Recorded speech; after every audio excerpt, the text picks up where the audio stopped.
Hello everyone, আসসালামু আলাইকুম। কেমন আছেন সবাই? আশা করি সবাই আল্লাহর রহমতে ভালো আছেন। প্রতিদিনের মতো আজও নতুন একটি ভিডিও নিয়ে হাজির হয়েছে আপনাদের মাঝে। আশা করি ভিডিওটি ভালো লাগবে আর পুরোটা ভিডিও জুড়ে আমার সাথে থাকবেন। গতকালকে বাসার মুরব্বিকে বলছিলাম যে একটা প্রেসার কুকার এনে দেন ছোট সাইজের, কারণ বাসায় অনেকগুলো বড় সাইজের আছে। তো বেশি মানুষ হলে বড়গুলাতে রান্না করা যায়। দেখা যায় কি আমরা যখন বাসায় অল্প মানুষ থাকি তখন অল্প রান্না করতে হয়, তখন হচ্ছে বড়গুলাতেই রান্না করতে হয় যেহেতু ছোট নাই। তো ওনাকে বলছিলাম গতকালকে আনার জন্য, তো আমি ভাবছি হয়তো সাথে সাথে আনবে না, কিছুদিন পরে আনবে বা কয়েকদিন পরে।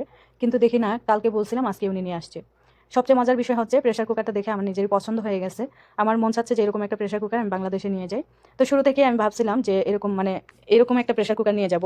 আমাদের বাংলাদেশে তো এখন অনেক সুন্দর সুন্দর প্রেসার কুকার আছে। তারপরও আমি যেহেতু এটাতে সবসময় রান্না করি, আমার খুব ভালো লাগে। তাই আমি ভাবছিলাম যে একটা নিয়ে যাব। তো আপনাদের ভাইয়া আবার বলে যে বাংলাদেশে অভাব নেই, এগুলো এখান থেকে নিতে হবে না, নেওয়ার সময় অনেক কিছু নিতে হয়।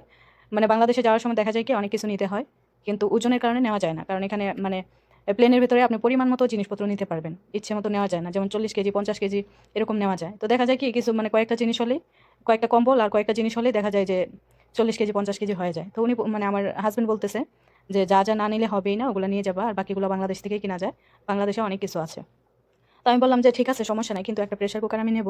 কারণ এটাতে আমি যতবারই রান্না করি আমি ভাবি যে এরকম একটা প্রেসার কুকার আমার নিতে হবে, কারণ দেখতে অনেক ভালো লাগে আর এটাতে রান্না করলেও খুব ভালো হয়। তো ও বলছে ঠিক আছে, তোমার যেহেতু শখ হয়েছে তুমি নিয়ে যাই। তো আজকে আমি রান্না করব, নতুন প্রেসার কুকারটাকে আমি ধুয়ে নিয়েছি, ছোট সাইজ, তার জন্য অল্প করে আমার জন্য আমি রান্না করে নেব। অল্প বলতে আবার অল্প না, অনেকগুলোই। আমি যেহেতু একা খাবো, অনেকগুলো এখানে আমি সবজি দিয়ে স্যুপ রান্না করে নেব, মুরগির মাংস দিয়ে। এখানে সবজি আর মুরগির মাংসটাকে কেটে কুটে ধুয়ে নিয়ে নিয়েছি আর টমেটো পেস্ট করে দিয়ে দিলাম। আর এখানে কিছুটা আরবিক মশলা দিয়ে দিলাম।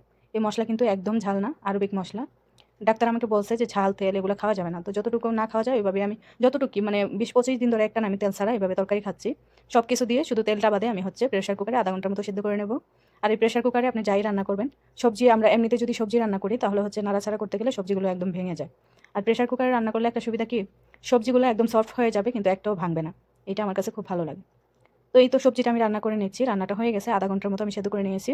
এটাকে স্যুপও বলতে পারেন, স্যুপের মতো এমনিতেও খাওয়া যায় আবার ভাত দিয়েও খাওয়া যায়। তা আমি রান্না করছি ভাত দিয়ে খাওয়ার জন্য, অনেকগুলোই রান্না করছি। তো আমার বাসার মুরব্বি আছে, উনি হচ্ছে এই সবজিটা অনেক পছন্দ করে, আমি যখনই রান্না করি উনি আবার খেতে চায়। তো ওনার জন্য দিয়েছি আর এটা আমার জন্য আমি বেড়ে নিচ্ছি। খাবারের সময় হয়ে গেছে, এখন হচ্ছে ভাত আর তরকারি অনেক বেশি গরম হলে আমি খেতে পারি না, তাই তরকারিটা আগেই বেড়ে রেখে দিচ্ছি এসির নিচে। তো ঠান্ডা হয়ে যাবে, আর এদিকে হচ্ছে আমি ভাতটাও বেড়ে নেব। তো তরকারিটা দেখেন তেল ছাড়া রান্না করছি, খুবই লোভনীয় লাগছে, খেতেও কিন্তু দারুণ হয়েছিল। তো আমার জন্য আমি তরকারিটা বেড়ে নিয়েছি আর বাসার মুরব্বির জন্য বেড়ে নিয়েছিলাম, ওইটা দেখানো হয় নাই। আর এটা হচ্ছে আমার আজকে দুপুরের খাবার। এখানে আমি কয়েক পিস সামাম নিয়েছি, 3 পিস সামাম নিয়েছি আর অল্প পরিমাণে সাদা ভাত। আর এই তরকারিটা দিয়ে আজকে আমার দুপুরে খাওয়া হয়ে যাবে। তো এভাবে অল্প অল্প করে খাচ্ছি। ডক্টরের কাছ থেকে আসার পর থেকে তেল চর্বি জাতীয় কিছুই খাইনি এখন পর্যন্ত। কিন্তু মাঝে মধ্যে খুব ইচ্ছে করে বাঙালি স্টাইলে কিছু রান্না করে খাই, খুব বেশি মশলা দিয়ে, কিন্তু কিছু করার নেই, খাওয়া যাবে না। আর খাওয়ার পর তো এখানে সবসময় ফল খাওয়া হয়। আমি যদিও ফল বেশি একটা পছন্দ করি না, কিন্তু 3 টুকরা সামাম নিয়ে নিয়েছি আমি। আর ওনাদের জন্য বেশি করে কেটে নিয়েছি, বাসায় অনেক বাচ্চারা আছে, ওরাও খাবে। এই ছিল আমার আজকের ভিডিওটা আপনাদের কাছে কেমন লাগলো অবশ্যই কমেন্ট করে জানাবেন। আর সবাইকে অনেক অনেক ধন্যবাদ, ভালো থাকবেন সবাই, আল্লাহ হাফেজ।